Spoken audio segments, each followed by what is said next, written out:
గ్రామ ప్రజలందరికీ నా యొక్క నమస్కారములు.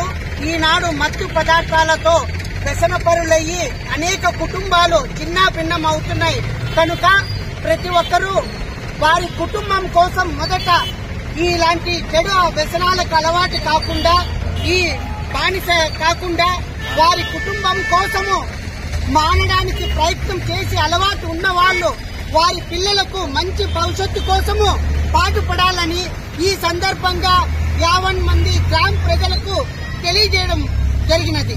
ధన్యవాదములందరికీ.